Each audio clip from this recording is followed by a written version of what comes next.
Mesdames et messieurs, bonjour et bienvenue dans notre nouveau concept Prévent Ligne. Comme vous le savez, nous ne pouvons plus nous déplacer auprès de vous dans vos communes, mais nous avons décidé de réadapter nos animations sous forme de vidéo.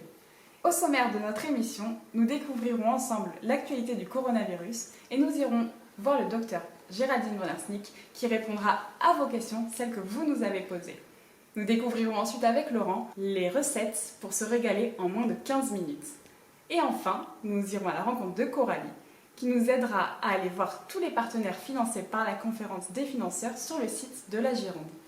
C'est d'ailleurs grâce à la conférence des financeurs que nous pouvons réaliser cette émission aujourd'hui.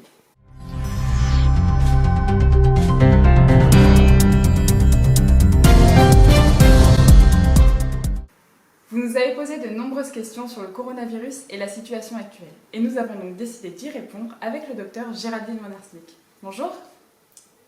Bonjour. Nadine, 61 ans, nous demande quel test est vraiment fiable. Alors, le test le plus fiable, c'est le test PCR, c'est-à-dire c'est le test nasopharyngé. C'est pour ça que c'est celui qui est vraiment généralisé. Et c'est d'ailleurs le seul qui fait foi par rapport aux assurances, par rapport à toutes les déclarations officielles. Donc en fait, c'est vraiment le test le plus performant. La prochaine question nous vient de Franck qui a 67 ans. Le vaccin sera-t-il vraiment fiable et pourrait-il y avoir des effets secondaires ? Alors, la question sur la vaccination, c'est une question compliquée parce qu'on n'a pas beaucoup de recul, comme vous le savez. Le vaccin, aujourd'hui, on sait qu'il confère une immunité qui est de bonne qualité, c'est-à-dire qu'on a plein d'interrogations. On sait que maintenant qu'il faut 2 doses et en fait, l'immunité à la première dose est insuffisante puisqu'il semblerait qu'au bout de 10 à 15 jours, on soit protégé à peu près à 50%. Mais on passe avec la deuxième dose qui doit être faite à peu près un mois après, à plus de 90% d'efficacité, ce qui est excellent et sur lequel on est sûr pendant au moins 6 mois. Voilà. Alors, les effets secondaires, c'est la polémique sur la vaccination. Donc, oui, bien sûr qu'il peut y avoir des effets secondaires comme pour tous les vaccins, mais en fait, ces effets secondaires sont principalement des effets secondaires d'importance faible, des effets secondaires qui ne sont pas graves. Alors évidemment, il y a des effets secondaires graves possibles et qui sont principalement de nature allergique. Mais il faut savoir que, par exemple, on a les chiffres qui viennent de tomber là, de tout ce qui s'est passé aux États-Unis avec un rapport au 11 janvier, donc on est vraiment sur des données qui sont très récentes, sur le nombre de cas d'allergies graves, c'est-à-dire les anaphylaxies, qui sont de 11 cas pour 1 million de vaccinés. À titre d'exemple, les seules allergies, avec les allergies alimentaires, représentent en France 79 cas pour 1 million de personnes. C'est vous dire que finalement les réactions allergiques dans le panel des incidents vaccinaux, ça fait partie de l'ordre des choses. Les vaccins peuvent donner un petit peu de fièvre, un petit peu de rougeur, un petit peu de gonflement ou de douleur musculaire. Oui, ça fait partie de l'ordre des choses. Après, sur les cas graves, il y a quelques cas graves recensés, on ne va pas taire la réalité, mais pas plus que l'incidence de ces maladies dans la population générale. C'est-à-dire que finalement, chez tous les gens, sur 100 000 personnes qui auraient été vaccinées, par exemple, parlons tout simplement d'un infarctus. Il y aurait eu un nombre de personnes qui, vaccinées ou pas vaccinées, auraient fait un infarctus. Avec le vaccin, ils vont le faire. Et pour autant, on ne pourra pas incriminer le vaccin dans le fait qu'il fasse un infarctus. Par contre, c'est toute l'importance du suivi des effets secondaires et de l'attention qu'on a dans les mois et les semaines et les années à venir sur le vaccin, de bien déterminer que les cas graves ne soient pas supérieurs dans la population vaccinée qu'ils ne le sont dans la population générale. Quand faut-il se faire dépister ? Et le résultat du test est valable combien de temps ? Une dernière question pour Gérard. Entre la réalisation du test et le résultat du test, puis-je être contaminé, ce qui rendrait le résultat faux ? Alors, il faut se faire dépister, on peut se faire dépister tout le temps, mais il faut principalement se faire dépister si on est à risque de rencontrer d'autres personnes, de se faire hospitaliser, etc.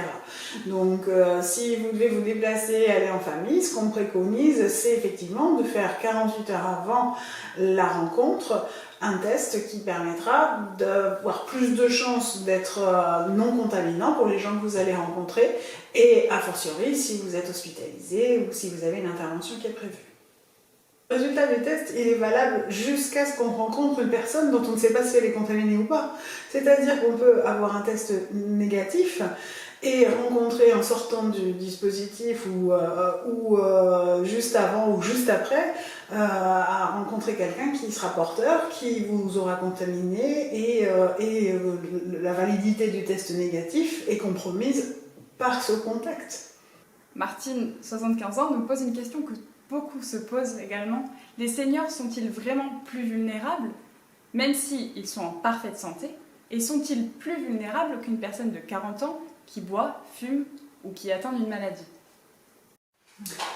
Oui, les seniors sont à haut risque, principalement parce qu'ils ne vont pas forcément attraper plus le Covid, mais ils vont faire des formes beaucoup plus graves qui va plus les amener en réanimation et à haut risque de décès. C'est bien pour ça qu'on insiste pour les vacciner, parce que attraper le Covid pour eux peut facilement se dégrader dans une situation assez dramatique.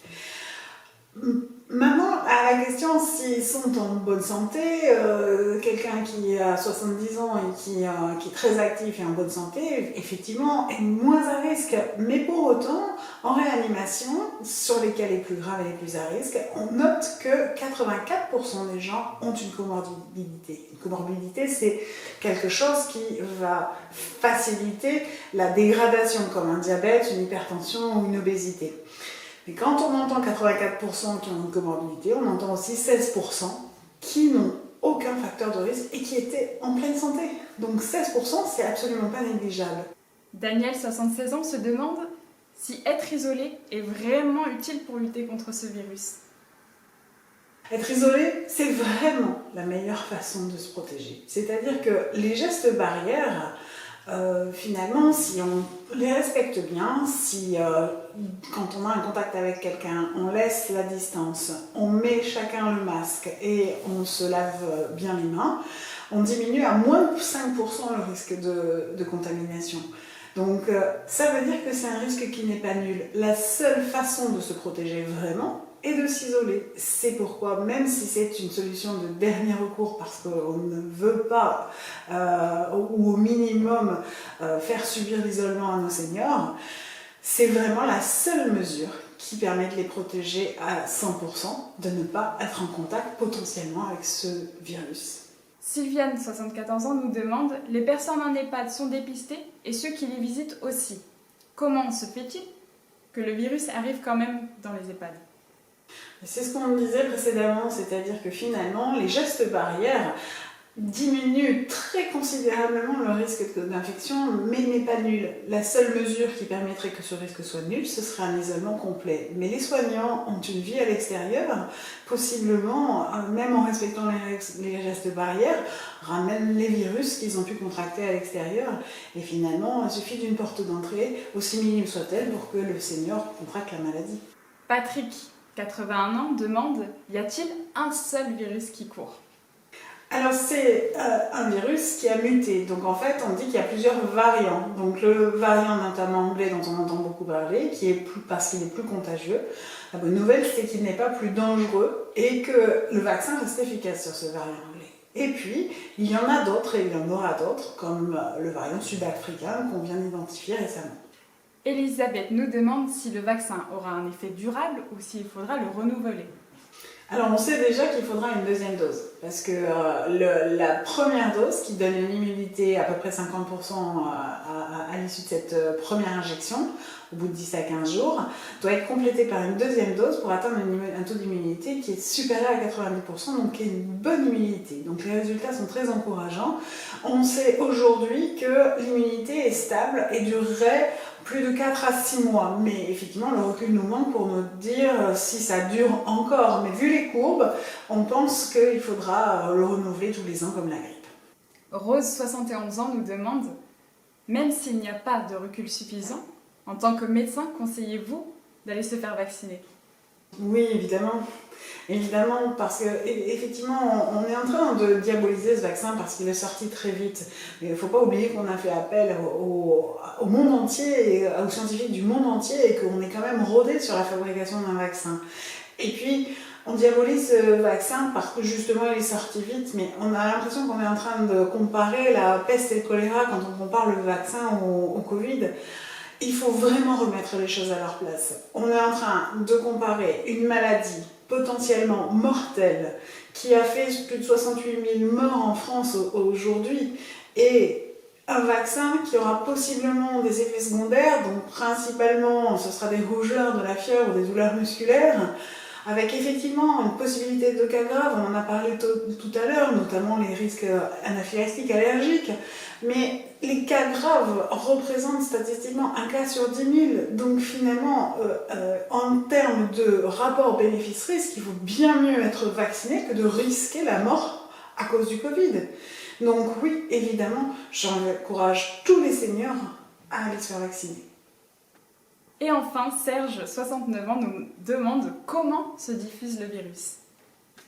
Alors ce virus a une diffusion principalement oropharyngée, c'est-à-dire que c'est des sécrétions et des micro-gouttelettes qu'on émet quand on parle, avec des micro-postillons qui ne sont pas visibles, quand on tousse, quand on éternue.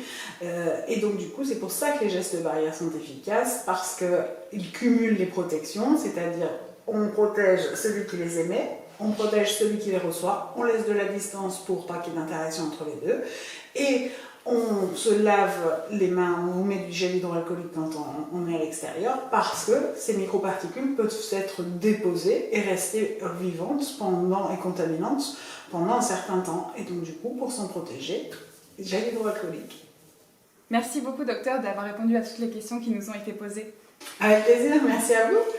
Et surtout, respectez bien les gestes barrières, vous avez bien compris leur utilité maintenant. Et si vous avez plus de 65 ans, n'hésitez pas à aller vous faire vacciner. Et si vous aussi vous avez des questions auxquelles vous avez envie qu'on réponde, n'hésitez pas à nous les poser par mail sur question.prevambus@gmail.com.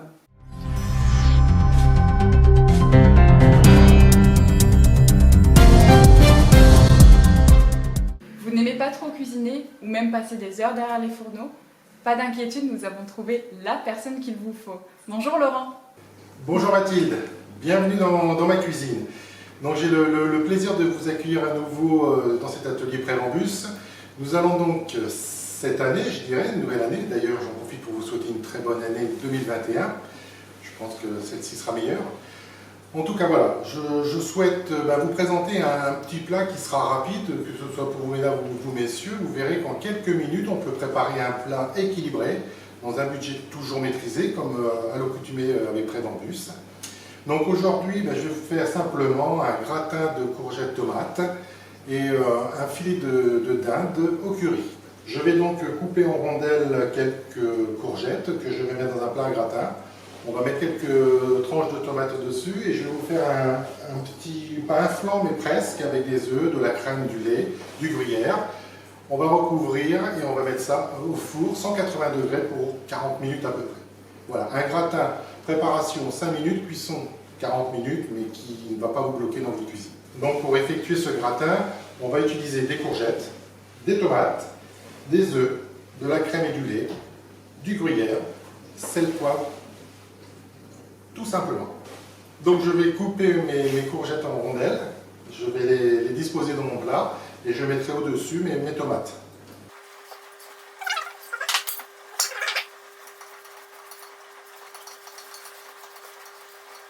Si vous vous posez la question sur l'épaisseur des tranches que vous allez mettre dans votre plat, il n'y a pas vraiment d'importance. La courgette est un ingrédient qui se cuit facilement, donc l'épaisseur, je dirais, de 3 mm.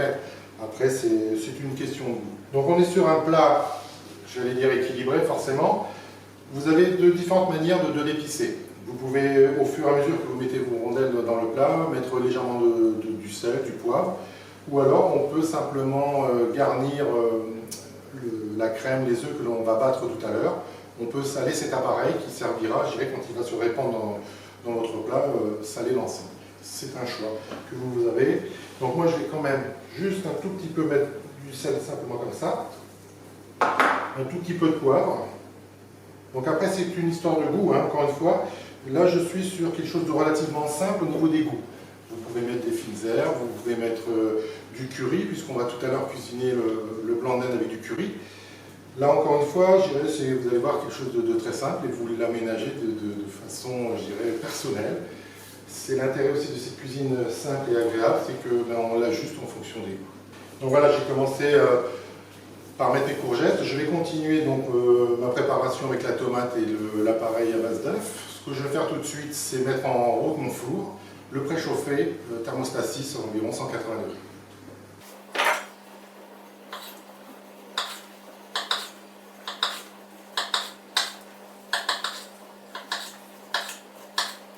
Donc j'ai coupé mes tomates de façon grossière, hein, c'est juste pour mettre au-dessus.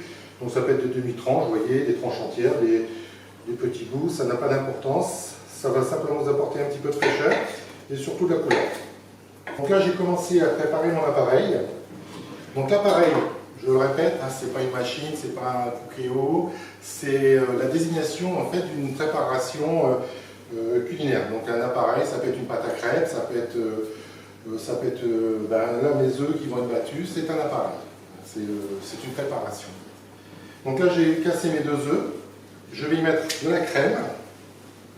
Donc là la crème, on peut mettre de la crème légère, on peut mettre de la crème entière, de l'écrémé. Là c'est vous qui décidez encore une fois. Les quantités, je dirais que j'ai mis l'équivalent d'un demi-verre. Je mets un peu de lait. Le lait n'est pas obligatoire, mais le lait va me permettre en fait d'alléger et de rendre cette préparation beaucoup plus fluide, ce qui va se répandre beaucoup plus facilement dans mon plat. Donc là,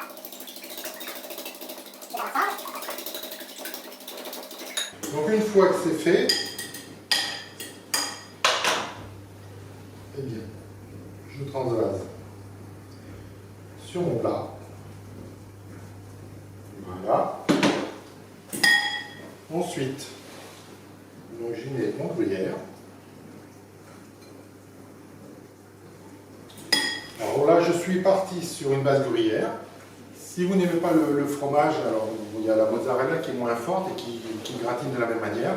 Mais si vous ne supportez pas les fromages, vous pouvez faire un petit gratin à base de chapelure. Vous aurez exactement le même résultat. Je vais le mettre au four donc, qui a été préchauffé à 180. Je le laisse à 180 et on continue la cuisson sur à peu près 35-40 minutes. À vous de surveiller quand même, mais 40 minutes maximum. C'est parti.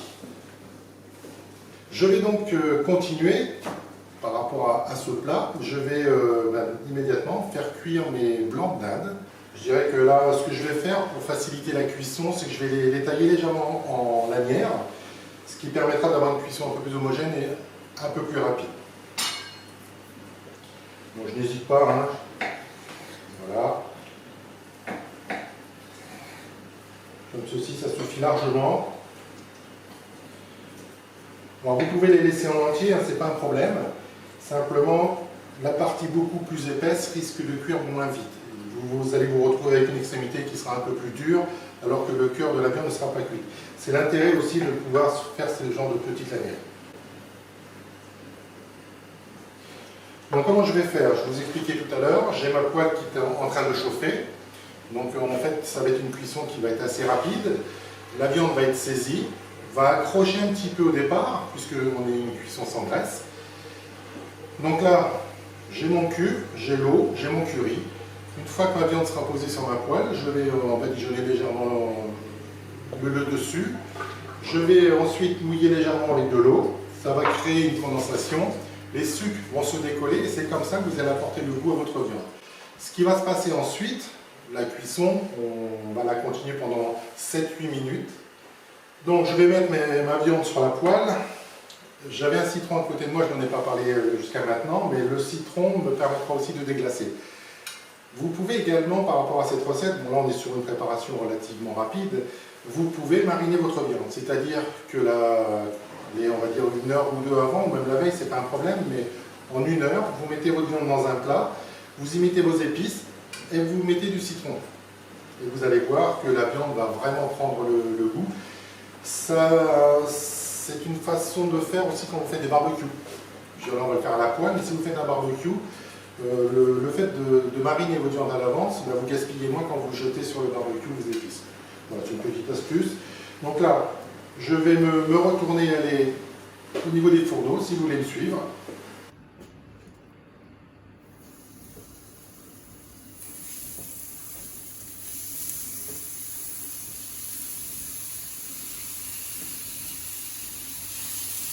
Donc voilà.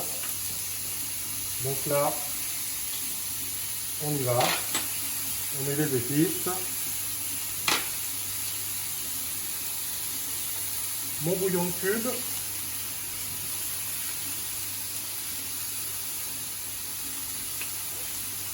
Un petit peu d'eau.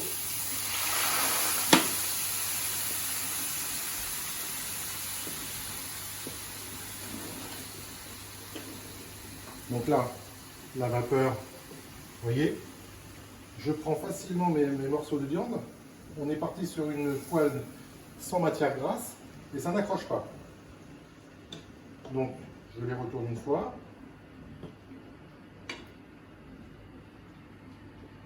Donc le jus de citron, comme j'avais déjà montré sur les différents ateliers, on plante le couteau, je presse et ça reste au bout de mon couteau et ça ne coule pas partout.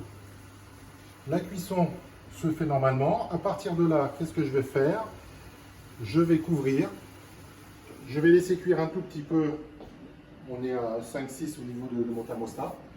Je vais laisser cuire et après, je vais couper et je vais laisser reposer ma viande avant de la servir. Elle finira de cuire tout doucement, comme je disais, à la vapeur. Donc la cuisson va se poursuivre entre 7 et 8 minutes. Après, vous voyez au niveau du visuel, les 7-8 minutes, c'est déjà très bien.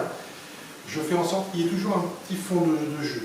Donc vous allez voir qu'au fur et à mesure de la cuisson, ça va accrocher un petit peu au niveau de la casserole. Et bien vous mettez un peu d'eau ou encore un petit peu de citron, ça va décoller les sucres et ça donnera de la couleur et du goût à votre viande. Une fois qu'au bout de 7-8 minutes, ma viande est pratiquement cuite, qu'il me reste un petit fond de sauce, je coupe et je couvre. Et là, ça va terminer cette cuisson à l'étouffée et on aura cette viande moelleuse et goûteuse à la fin.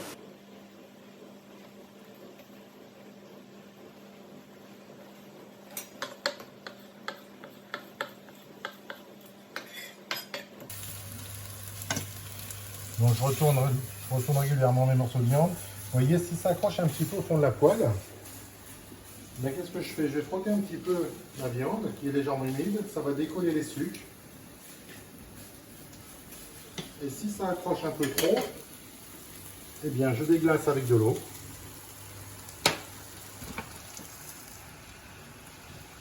Voilà. Là je me crée un petit jus. Voilà, mes filets de dinde sont cuits, 7-8 minutes à peu près de cuisson. Je les ai terminés à la vapeur. Donc voilà, je me permets à la limite d'en couper un. Vous voyez, c'est vraiment, on est sur une viande hyper tendre. Et on voit à l'intérieur, on est sur une viande qui est vraiment très très bien cuite. Pas trop, on est sur quelque chose de vraiment moelleux. Donc là, allez, on se fait plaisir. Un petit peu de déco. Bon, moi j'ai mis de la ciboulette, je mets un peu de persil. Si je récapitule un petit peu, on a notre gratin, donc ici, à base de courgettes, tomates et notre appareil œuf crème. Nos filets de dinde à base de curry et un petit filet de citron pour déglacer. Vous êtes ici pour 2 personnes à peu près, au grand maximum 2,50 € par personne. Là, on a préparé un repas équilibré qui reste dans votre budget et vous allez voir avec ces petits goûts de citron qu'on a rajouté quelque chose qui sort de l'ordinaire. Comme je le disais tout à l'heure, après vous l'adaptez en fonction de vos goûts, mais vous avez ici les bases de quelque chose de très simple.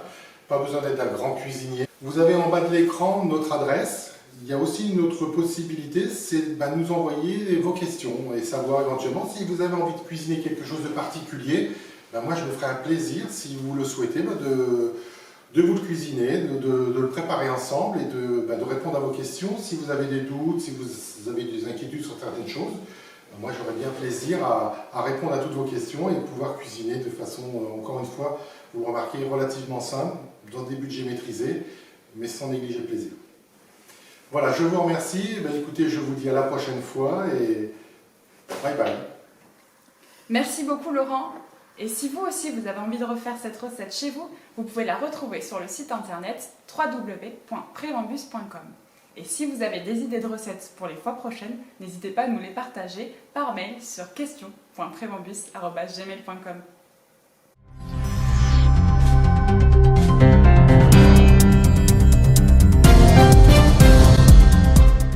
Et pour terminer cette émission, nous allons retrouver Coralie qui va nous faire découvrir tous les partenaires financés par la conférence des financeurs en nous aidant à accéder à la carte interactive sur le site du département de la Gironde. Bonjour Coralie. Bonjour Mathilde, c'est très simple. Pour retrouver les actions à destination des personnes de plus de 60 ans en Gironde, il suffit de faire comme moi, regardez. Donc tout simplement, vous allez aller sur votre navigateur Google. Vous tapez gironde.fr. Vous allez cliquer sur le premier lien qui s'affiche. Et ensuite, dans la barre de recherche, vous allez taper Action, Prévention, Perte d'autonomie. Vous tapez sur Entrée. Vous allez descendre et aller sur les actions de prévention de perte d'autonomie près de chez soi. Et vous allez découvrir toutes les actions. Donc, par exemple, vous avez la nôtre ici. Vous cliquez et vous avez tout qui est détaillé.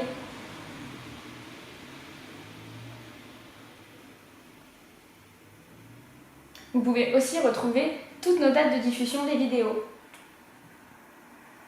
Et en retournant en arrière, donc sur la petite flèche du haut, vous pouvez avoir accès à toutes les autres actions en Gironde et nous aurons le plaisir de vous les présenter dans les autres émissions. Vous voyez comme c'est facile et si vous avez la moindre question, n'hésitez pas à nous la poser par mail. À bientôt. Merci beaucoup Coralie pour toutes ces précisions. C'est la fin de cette émission. Nous nous retrouvons le mois prochain pour un nouveau numéro de Prév en ligne. En attendant, prenez bien soin de vous. Je vous dis à très vite et surtout, très belle année 2021 à vous tous. À bientôt!